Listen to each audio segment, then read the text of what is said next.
अस्सलाम वालेकुम नाज़रीन, मैं हूं आपका मेज़बान फ़याज़ वलाना और आप देख रहे हैं फ़याज़ वलाना ऑफिशियल यूट्यूब चैनल। नाज़रीन, तरामीम का बहुत शोर सुना होगा आपने। आज 18 अक्टूबर है और आज के दिन अगर ये हुक्मरान जिस तरह इन्होंने चारों तरफ से घेरा हुआ है भेड़ियों की तरह पाकिस्तान की आवाम को, अगर ये कामयाब हो गए तमाम भेड़िए पाकिस्तान के अवाम के बुनियादी हुकूक सलब करने में, तो आज शाम तक नहीं तो कल तक, क्योंकि ये चाहते हैं कि पाकिस्तान के मकबूल तरीन सियासी रहनुमा इमरान खान से मुलाकात, सहाफ़ियों की मुलाकात और उनकी पार्टी लीडरों की मुलाकात से पहले पहले जो हमने करना है धौंस धांधली से वो कर लें। आज इस आइनी तरमीम को किसी हतमी सूरत तक ये ले जाएंगे, लेकिन गैबी इमदाद, जो मौलाना फजल रहमान साहब के एक इंटरव्यू के हवाले से मशहूर हुआ लफ्ज़ गैबी इमदाद, अभी तक मौजूद है और पाकिस्तान के अवाम को मायूस नहीं होना चाहिए। गैबी इमदाद इंशाअल्लाह पाकिस्तान के अवाम को मिलेगी, क्योंकि पाकिस्तान के अवाम की अक्सरियत इन आइनी तरामीम को शैतानी तरामीम समझती है। आज आपको बताएंगे कि तरामीम असल में जो हुकूमती इस वक्त पंडोरा बॉक्स में पड़ी हैं कौन सी हैं, वो आइनी तरामीम में असल ताकतवर किसको बनाना मकसूद है और कौन से वो बेवकूफ़ हमारे सियासी रहनुमा हैं जो अपने हाथ काट कर खुद मुक़्तदर हलकों के सामने प्लेट में रख कर पेश कर रहे हैं। और बाद अज़ां ख्वाजा साद रफ़ीक की वो बात और जावेद लतीफ़ की वो बात सच साबित होने वाली है कुछ अरसे बाद, कि एक वक्त आएगा जब हम सारे सियासी रहनुमा इमरान खान के साथ अपोजिशन के ट्रक पर खड़े होंगे। वो ट्रक कितना दूर है और ये सारा प्लान इनका क्या है, उस पर बात करेंगे। और आपसे गुजारिश कि अगर आपने अभी तक फ़याज़ वलाना ऑफिशियल यूट्यूब चैनल को सब्सक्राइब नहीं किया तो प्लीज़ सब्सक्राइब कर लें। बात शुरू करते हैं आइनी तरामीम की। तरामीम हैं क्या, असल में हुकूमत के पास क्या है? आपने पीपल्स पार्टी की सुन ली, मौलाना साहब की सुन ली, पीटीआई वालों की कहीं कहीं से कुछ कुछ बातें बाहर निकल रही हैं, लेकिन असल में हुकूमत के पास कौन सी पहुंची हैं? तैयार तो जीएचक्यू के जैक ब्रांच ने की होंगी, क्योंकि जो कुछ इसमें है उससे ये नहीं लगता कि ये किसी सियासी जमहूरी पॉलिटिकल पार्टी की तैयार करदा तरामीम है। तरामीम में सबसे अहम तरमीम क्या है? सबसे अहम तरमीम यह है कि पहले अदलिया के तमाम हकूक सल्ब किए जाएँ, पाकिस्तान की अदलिया को बांझ कर दिया जाए, उनकी तमाम ताकत उनसे लेके प्राइम मिनिस्टर के हाथ में दे दी जाए। वो कैसे? कि प्राइम मिनिस्टर ऑफ पाकिस्तान आइंदा से 5 सीनियर तरीन जज साहबान या 3 सीनियर तरीन जज साहबान में के पैनल में से किसी को भी चीफ जस्टिस ऑफ पाकिस्तान लगा सकेगा। इसका मतलब है कि जो बैकडोर पे राब्ते करके प्राइम मिनिस्टर की हाँ से हाँ मिलाएगा वो चीफ जस्टिस ऑफ पाकिस्तान होगा। आइंदा सीनियरिटी साइड पे कर दी गई है, तो फिर प्राइम मिनिस्टर ने जब बनाना होगा तो वो अपनी मर्जी का कोई जस्टिस अमीनुद्दीन खान जैसा ही बंदा बनाएंगे। पहली बात तो ये। दूसरा ये कि आइंदा चीफ जस्टिस ऑफ पाकिस्तान, चाहे उनका अपना ही लगाया हुआ क्यों ना होगा, वो किसी किस्म का सो मोटो नहीं ले सकेगा। मतलब कि अवाम के साथ कहीं भी ज्यादती होती रहे वो उस पर अज खुद नोटिस नहीं ले सकेगा, जिस तरह के इससे पहले चीफ जस्टिस ऑफ पाकिस्तान को यह सहूलत हासिल थी कि वो मुल्क में कहीं भी किसी जगह ऐसी चीज़ देखते थे कि इदारे सोए हुए हैं, हुकूमत सोई हुई है, या हुकूमत या हुकूमती इदारे कहीं ज्यादती कर रहे हैं अवाम के साथ, वो फौरी तौर पर सो मोटो लेते थे और अपने पास समात शुरू कर देते थे उस मामले की, और फौरी लोगों को इंसाफ मिल जाता था। अब ये हक चीफ जस्टिस ऑफ पाकिस्तान से वापस लिया जा रहा है। और फिर यह कि वज़ीर-ए-आज़म पाकिस्तान की तरफ से सदर को भेजी गई किसी भी समरी को किसी भी अदालत में चैलेंज नहीं किया जा सकेगा। जुडिशल कमीशन में 4-5 अरकान असम्बली को शामिल करके जो चीफ जस्टिस ऑफ पाकिस्तान की और आला अदलिया के जज साहबान की वहाँ थोड़ी सी उनके ऊपर ताकत हासिल थी, वो भी उनकी डाइल्यूट कर दी जाएगी, क्योंकि वहाँ हुकूमती नामजद करदा अरकान असम्बली बैठे होंगे तो उनकी अक्सरियत हो जाएगी, तो फिर फैसले भी उनकी मर्जी के होंगे। और जो 3 रुकनी या 5 रुकनी आइनी बेंच तजवीज़ किया जा रहा है हुकूमती तरामीम के मुताबिक, वही तमाम सदारती रेफरेंसेस और आइनी मामलात के तमाम केसेस अपनी मर्जी से लगाएगा और अपनी मर्जी से समात करेगा उसकी, और उसको कहीं चैलेंज भी नहीं किया जा सकेगा। लोटों को मजीद सहूलत दी जा रही है नई तरमीम। अब लोटे खुद इस आइनी तरमीम में शामिल होंगे। इस तरमीम में यह शामिल होगी कि हमने जो अभी वोट दिया है अपनी पार्टी की मर्जी के खिलाफ, हम नाअहल भी नहीं होंगे और हमारा वोट भी काउंट होगा। अब ये लोटे तय करेंगे कि हम ये जो लोटा साजी करने जा रहे हैं, हम ये जो 2 नंबरी करने जा रहे हैं, इसकी वजह से हमें कोई सजा नहीं मिलेगी। चोर डिसाइड करेंगे कि मैं जो चोरी करने लगा हूं इसकी कोई सजा नहीं होगी, तो ये लोटों की भी सहूलत होगी इसमें। और नायल भी अब नहीं होंगे, क्योंकि सुप्रीम कोर्ट ने यह तो कहा था काजी फायज ईसा साहब ने कि चलें कोई बात नहीं, इनसे वोट ले लें लेकिन नायल कर दें। काजी साहब इतने इससे ज्यादा मेहरबान नहीं हो सकते थे, लेकिन अब लोटे खुद ये तरमीम लेकर आ रहे हैं और ये तरमीम ये मैंडेट जो हुकूमत पर मंजूर कराने लगी है। फिर ओवरसीज पाकिस्तानियों से लूटमार का सिलसिला एक ओपन करने लगे हैं ये, कि आइंदा ओवरसीज पाकिस्तानी इंतखाबात में हिस्सा ले सकेंगे बगैर दोहरी शहरियत सरेंडर किए और 90 दिन बाद अगर वो जीत गए इलेक्शन तो 90 दिन का टाइम होगा उनके पास कि वो दोहरी शरीयत छोड़ दें और पाकिस्तान की कौमी असम्बली, सूबाई असम्बली या सेनेट के मेंबर रहें। तो ये चूंकि अब ओवरसीज पाकिस्तानियों को भी शौक होता है पाकिस्तान में जाके MNA, MP और सेनेटर की नंबर प्लेट लगाने का, तो बहुत सारी पॉलिटिकल पार्टीज जो पहले यहाँ दौरे करते आते थे, यहाँ लोगों से प्रोटोकॉल और शॉपिंग्स करवाते थे लाखों करोड़ों की, अब उन्हें टिकट का झांसा दिया जाएगा और उनसे पैसा बटोरा जाएगा, उनको इलेक्शन में खड़ा किया जाएगा। उसके बाद अगर वो जीत गए तो फिर भी 90 दिन का उनके पास टाइम होगा। तो ये एक नया मिंट मेकिंग, एक पैसे बनाने की एक नई मशीनें भी ये खोलने लगे। अब बज़ाहिर ये देखा जाए तो सारी ताकत प्राइम मिनिस्टर को दी जा रही है अदलिया से लेकर, लेकिन बात यहाँ खत्म नहीं होती। अब देखें दूसरी तरफ आर्मी चीफ अपने तहफ़्फ़ुज़ के लिए क्या कर रहे हैं। जो सबसे खतरनाक इसमें अमेंडमेंट है वो ये है कि आर्मी चीफ आइंदा 3 साल के लिए नहीं बल्कि 5 साल के लिए हुआ करेगा। कि प्राइम मिनिस्टर अगर 5 साल के लिए होता है तो आर्मी चीफ क्यों नहीं 5 साल के लिए हो जाए, ये लॉजिक पेश की जा रही है। अब आर्मी चीफ को प्राइम मिनिस्टर मुंतखब तो कर लेगा, जिस तरह वो पहले 4 का पैनल जो जीज की उठाता है उसमें से किसी एक जनरल को अपनी मर्जी से अपने पसंद के बंदे को वो आर्मी चीफ बना देते हैं। अब वो 5 साल के लिए आर्मी चीफ भी रहेगा और उससे प्राइम मिनिस्टर ओहदे से हटा भी नहीं सकेगा। ये है सबसे खतरनाक तरमीम। मेरे ख्याल में ये बिलावल जरदारी जो किसी उम्मीद पे हैं और शहबाज शरीफ जो अपनी अरबों की मनी लॉन्ड्रिंग छुपाने के चक्कर में खामोशी से सब कुछ किए जा रहे हैं, ये अपने हाथ काट के दोनों साहिबान ट्रे में रखकर आर्मी चीफ को पेश करने लगे हैं। आप हमें आर्मी चीफ लगा तो सकेंगे लेकिन उसे फिर हटा हमें नहीं सकेंगे, और जो एक्सटेंशन भी आप अभी हम देंगे उस एक्सटेंशन को भी आप भी और आपके बाद आने वाली कोई हुकूमत रिवर्स भी नहीं कर सकेगी। अब आर्मी की ताकत यहाँ ख़त्म नहीं हो रही है सिलसिला, बल्कि मिलिट्री कोर्ट्स आर्मी जब चाहेगी किसी भी सिविलियन को पकड़कर उसके खिलाफ मिलिट्री कोर्ट्स में ट्रायल कर सकेगी। आर्मी जब चाहेगी अपने DGISI और DG काउंटर इंटेलिजेंस और उनके सेक्टर कमांडर्स और ISI के अफसरान और एहलकारों के ज़रिए कहीं भी किसी की भी बेटे को, उसकी माँ को, उसकी बहन को उठा लेगी, उसकी बीवी का रास्ता रोक लेगी और किसी के भी बेटे या बेटी को कॉलेज यूनिवर्सिटी जाते या आते हुए अपने वीगो डाले में उठा के कहीं भी ले जाएगी। और ये बड़े बड़े जो चौधरी, राजे, मलक, सेनेटर, MNA, MPA ये उफ तक नहीं कर सकेंगे। वो वक्त गया जब किसी शरीफ शहरी की माँ बहन की तरफ कोई बुरी आंख से देखता था तो उसके बाद फिर क्या होता था, गांव के गांव उठकर खड़े हो जाते थे कि ये हमारी गैरत का मामला है। अब गुज़श्ता 2-3 हफ्तों से, महीने से आप देख रहे हैं कि किस बड़े सियासतदान, किस बड़ी पॉलिटिकल पार्टी के बड़े ओहदेदार की बहू, बेटी, बेटे या भांजे भतीजे को उठाया नहीं गया और उनके साथ क्या क्या जुल्म नहीं ढाए गए।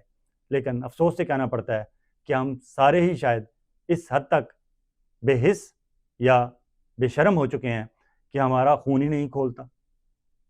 अब इन तरामीम को मजमूई तौर पर देखा जाए तो जजेस को न्यूट्रलाइज किया जा रहा है, जजेस की ताकत प्राइम मिनिस्टर को दी जा रही है और प्राइम मिनिस्टर की ताकत आर्मी चीफ को दी जा रही है। इसका मतलब है इस मुल्क में सिविलियन मार्शल लॉ होगा, सारी ताकत चीफ ऑफ आर्मी स्टाफ के पास होगी और उनकी प्रीमियर इंटेलिजेंस एजेंसी ISI दनदनाती फिरेगी इस मुल्क में। पाकिस्तान के अवाम इसी तरह खामोशी से बैठे रहें।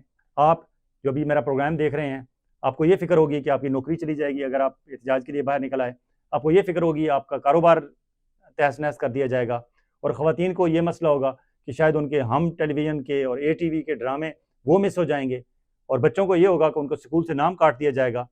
ये सब कुछ आपका कुछ नहीं होगा, ये सब कुछ आपका चलता रहेगा, लेकिन आप एक बाइज़्ज़त शहरी के तौर पर पाकिस्तान में रहने के काबिल नहीं रहेंगे अगर ये तरामीम कल पास हो गई तो। अब ये सारा हुकूमत का प्लान है, लेकिन दूसरी तरफ मौलाना जो इससे पहले मीटिंग्स दर मीटिंग्स कर रहे थे, अचानक गुज़श्ता रोज़ उन्होंने जो प्रेस कॉन्फ्रेंस की और उसमें उन्होंने बाबांगे धुल कह दिया कि अगर हमारे साथ बदमाशी की जाएगी तो फिर बदमाशी के सारे तरीके भी हमें आते हैं। मौलाना ने ये क्यों किया? क्योंकि मौलाना के बंदे उठाए जाने शुरू कर दिए गए। जिस तरह पाकिस्तान तहरीक इंसाफ के बंदे उठाए जा रहे थे, अब मौलाना के सेनेटर अब्दुल शकूर को उठा लिया गया है। सेनेटर अब्दुल गफूर हैदरी से उनका रब्ता नहीं हो रहा और उनकी ख़वातीन को भी MNAs और सेनेटर्स को डराया धमकाया जा रहा है।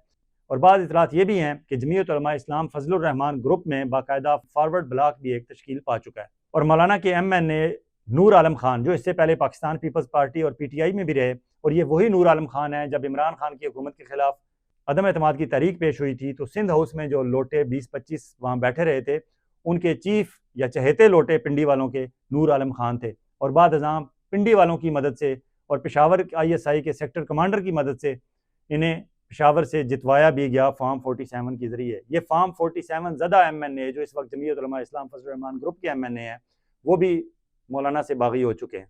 मौलाना तक ये सारी बातें जब पहुंची तो मौलाना भड़क उठे और मौलाना ने बिल्कुल सही कहा। उसके बाद पाकिस्तान तहरीक इंसाफ वालों को भी हौसला मिला और अब सोशल मीडिया और पाकिस्तान भर में जमीयत उलमा इस्लाम फजलुर रहमान ग्रुप के लोग, पाकिस्तान तहरीक इंसाफ के लोग और तलबा तालिबात जो पहले ही सड़कों पे हैं, और फिर लॉयर्स फोरम और लॉयर्स की मुख्तलिफ बार एसोसिएशन के लोग, ये सारे आपस में राब्तों में हैं और अब आज के दिन और कल के दिन ये सड़कों पर होंगे। दूसरी तरफ पंजाब गवर्नमेंट ने, क्योंकि उन्हें सबसे ज़्यादा खतरा है, गुज़श्ता रोज़ पिंडी से तकरीबन 400 स्टूडेंट्स को गिरफ्तार किया गया, लाहौर से तकरीबन सैकड़ों की तादाद में स्टूडेंट्स को गिरफ्तार किया जा चुका है। इस तरह पंजाब के तकरीबन 26 शहरों में गुज़श्ता रोज़ भी एहतजाजी मुजाहरे स्टूडेंट्स ने किए।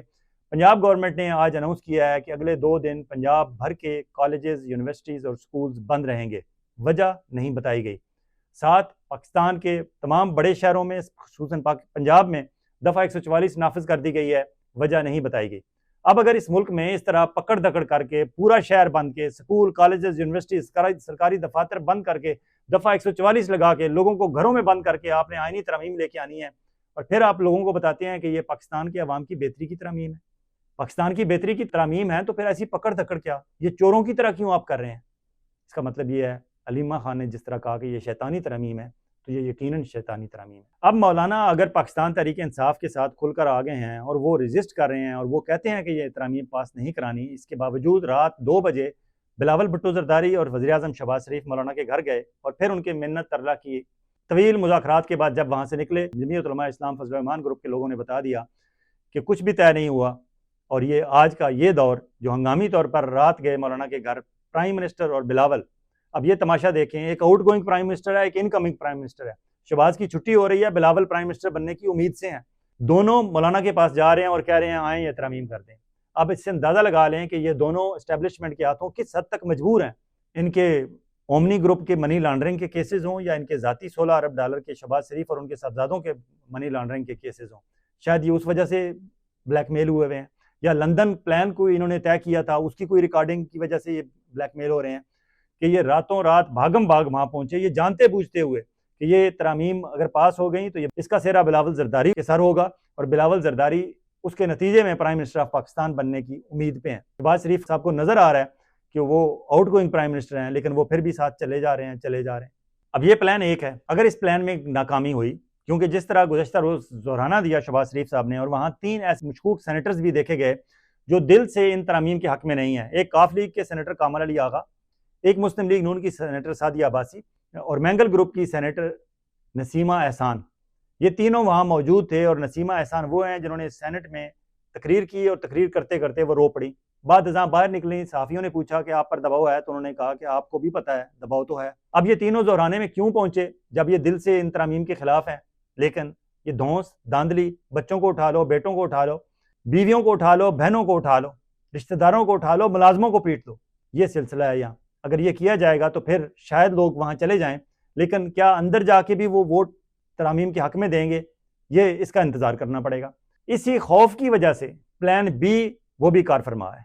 प्लान बी है इलेक्शन कमीशन ऑफ पाकिस्तान की मदद से मखसूस नशिस्तों का जो फैसला दिया है सुप्रीम कोर्ट ऑफ पाकिस्तान का, उसकी हुक्म अदूली करना, तौहीन अदालत करना और चीफ इलेक्शन कमिश्नर का अपना सर पेश करना, और उनके साथ जो सूबाई इलेक्शन कमिश्नर हैं चारों, उनका अपना सर पेश करना कि सुप्रीम कोर्ट के 8 जज साहबान ने जो फैसला दिया हुआ है उसके खिलाफ जाते हुए स्पीकर कौमी असम्बली अयाज सादिक के लिखे हुए खतूत की रोशनी में मखसूस नशिस्तें जो इससे पहले डी नोटिफाई कर दी गई थी, क्योंकि जजेस ने कहा था कि ये पीटीआई का हक है, ये मखसूस नशिस्तें पीटीआई को दी जाएं, इन्होंने आपस में बंदरबाट कर ली थी, उन लोगों को डी नोटिफाई कर दिया गया था। अब वो पहले 23 थे, अब उनमें से एक समीना खालिद गुरकी की सीट उनको मिल गई है। 22 नशिस्तें बच गई हैं। उन 22 नशिस्तों पर जो खवातीन और अकलीती नुमाइंदे मुंतखब हुए थे उन्हें इस्लामाबाद बुला लिया गया है, उन्हें इस्लामाबाद रखा गया है इंतहाई हिफाजती इंतजामात के साथ, और अचानक उन्हें असम्बली पहुंचाया जाएगा। जब सुबह सेनेट का इजलास होगा, सेनेट में अगर ये मंजूर कराने में कामयाब हो गए, क्योंकि इन्हें अभी तक वहाँ नंबर्स पूरे नहीं हो रहे, लोग वादे कर रहे हैं लेकिन इन्हें खदशा है कि शायद अंदर जाके लोग मुकर जाएंगे। अगर वहाँ से मंजूर करा लिया इन्होंने तो फिर शाम को 6 बजे कौमी असम्बली का इजलास तलब किया गया है। उस इजलास में उससे पहले तकरीबन 4:30-5 बजे इलेक्शन कमीशन ऑफ पाकिस्तान मखसूस नशिस्तों की जो डी नोटिफाई हुई खवातीन हैं उनको बहाल करेंगे, उनका अयाज सादिक साहब दोबारा उनसे हलफ लेंगे और साथ ही तरामीम पेश की जाएंगी। इससे पहले कि सुप्रीम कोर्ट ऑफ पाकिस्तान से वो 8 जज साहबान कोई ऑर्डर पास करें इलेक्शन कमीशन के इस हुक्म के खिलाफ, फौरी तौर पर उनसे हलफ लेके उनकी मदद से आईनी तरमीम पास करा ली जाएंगी, क्योंकि इन्हें यकीन है कि हम कौमी असम्बली में मौलाना फजलुर रहमान साहब के तोड़े हुए बंदे और पाकिस्तान तहरीक इंसाफ के तोड़े हुए बंदों की मदद से हम ये तरमीम पास नहीं करा सकेंगे। और हमें उनकी अब परवाह भी नहीं। वो इलेक्शन कमीशन की खुदकुशी के नतीजे में हासिल होने वाली 22 मखसूस खवातीन की नशिस्तों से आईनी तरमीम मंजूर कराने की कोशिश की जाएगी। ये प्लान बी है। अब इलेक्शन कमीशन ऐसा क्यों कर रहा है? इलेक्शन कमीशन ने आज सारा दिन उनका इजलास चलता रहा, लेकिन आखिर में शाम को यह बताया गया कि लीगल ब्रांच ने अभी तक क्लियर नहीं किया मामले को और दोबारा फिर लीगल ब्रांच से राय ली जाएगी। यकीनन आज सारा दिन फिर बैठे रहेंगे 18 अक्टूबर को लीगल ब्रांच वाले और इलेक्शन कमीशन वाले, लेकिन ये सारी वारदात डालेंगे शाम को 5, साढ़े 5 बजे, 6 बजे असम्बली का इजलास शुरू होने से पहले, अगर सेनेट से तरमीम मंजूर हो गई तो। लेकिन क्या इस सारे दौरान जज साहबान खामोश बैठे रहेंगे? ये सबसे बड़ा सवालिया निशान है। जज साहबान कल भी एक्शन ले सकते हैं, लेकिन जज साहबान के पास बैक एंड पे एक और प्लान भी है कि ये सब कुछ कर भी लें, इसके बावजूद जज साहबान को 2 लेटर लिखे हुए हैं, बल्कि 3 लेटर लिखे हुए हैं चीफ इलेक्शन कमिश्नर राय सिकंदर सुल्तान साहब ने उनकी राय मालूम करने के लिए। जब राय मालूम करने के लिए लेटर लिखे हुए हैं तो इस दौरान उन्हें उस राय का इंतजार करना चाहिए। अगर ये सब कुछ कर भी लेंगे तो वो 8 जज साहबान, क्योंकि काजी फाइज ईसा साहब तो 25 को रिटायर हो रहे हैं, बाकी जज साहबान तो रिटायर नहीं हो रहे, वो 8 जज साहबान दोबारा बैठेंगे और इलेक्शन कमीशन से कहेंगे कि आपने हमसे राय मांगी थी, हमारी राय के मुताबिक ये सीटें पीटीआई की ही हैं, हम दोबारा वाजे किए जा रहे हैं। अगर आपने इस दौरान उन्हें पीटीआई से लेकर वापस मुस्लिम लीग और पीपल्स पार्टी को दे भी दी हैं तो वो गलत दी हैं, हम वो मनसूख कर रहे हैं और उनको मनसूख करने के बाद ये भी बता रहे हैं, और अगर आपने उन 22 मखसूस खवातीन की नशिस्तों के नतीजे में आपने कोई कार्रवाई अमल में लाई है तो वो सारी नल एंड वाइड की जाती है और फिर तौहीन अदालत भी उन पर लगेगी, उन पर RT6 भी लगेगा। राजा सिकंदर सुल्तान और उनके साथ तमाम 4 सूबाई इलेक्शन कमिश्नर वो भी सारे रगड़े जाएंगे। इसलिए जो लोग कहते हैं कि सुप्रीम कोर्ट के जज साहबान क्यों खामोश बैठे हुए हैं, मेरे ख्याल में सुप्रीम कोर्ट के जज साहबान खामोश नहीं बैठे हुए, उनके पास 2 चांसेस हैं कि वो इस मामले को रोकें। एक कि वो कौमी असम्बली का इजलास जो ही शुरू हो उससे पहले इलेक्शन कमीशन की नोटिफाई करने के साथ ही अपना इजलास बुला लें और वहाँ ये मामला रोक दें। दूसरा, अगर वो वहाँ ना रोक सकें और ये सब कुछ कर भी लें तो उसके बाद दोबारा उनके पास जब इलेक्शन कमीशन ने लेटर लिखे हुए हैं राय लेने के लिए, वो राय देते हुए ये सारा कुछ नल एंड वाइड कर दें। लेकिन क्या इस दौरान मौलाना फजलुर रहमान और पाकिस्तान तहरीक इंसाफ वाले तलबा तंजीमें और बार एसोसिएशन वाले क्या सड़कों पर निकलेंगे? क्या वो ये ज़मीन गर्म करेंगे इन मैंडेट चोर हुक्मरानों के लिए? ये भी एक सवालिया निशान है। देखें क्या होता है। लेकिन हमारी बार एसोसिएशन से, हमारे पाकिस्तान तहरीक इंसाफ के बुलंदोबाग दावे करने वाले लीडरों से और मौलाना फजलुर रहमान के मदरसे के तलबा से ज़्यादा ख़तरनाक स्कूलों कॉलेजों वाले वो 15, 16 और 17 साल के बच्चे और बच्चियाँ निकले, जिन्होंने सिर्फ 2 दिन के अंदर पंजाब की फॉर्म 47 ज़दा हुकूमत, मरियम नवाज़ की हुकूमत जो नाक पर मक्खी नहीं बैठने देती थी, उन्हें घुटनों पर ले आए हैं। और इसी वजह से कॉलेजेस, यूनिवर्सिटीज़ और स्कूल आज उन्हें बंद करना पड़े हैं बगैर कोई वजह बताए। इजाज़त चाहूँगा, बहुत जल्द एक और विला के साथ आपकी खिदमत में हाजिर होंगे। उस वक्त तक आप अपना और अपने गिरदोनवा के लोगों का इसी तरह ख्याल रखिएगा जिस तरह आप चाहते हैं कि आपका ख्याल रखा जाए। अल्लाह हाफिज़।